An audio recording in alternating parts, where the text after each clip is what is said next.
এই জন্যে আমি বারবার আপনাদেরকে মনে করে একটা কথা, আমার জীবন থেকে উপলব্ধি করি একটা কথা, যে একমাত্র আল্লাহ ছাড়া এই পৃথিবীতে এবং পরকালে আমাদের আপন বলে কেউ নাই।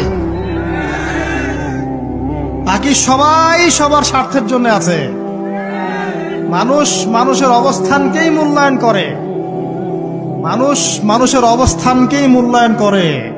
আল্লাহ রাব্বুল আলামিন আপনার ভিতরটাকে ভালোবাসেন। দেখেন, আপনি যখন নামাজ পড়েন নাই, আল্লাহ পাক কিন্তু আপনাকে ধ্বংস করে দেন নাই।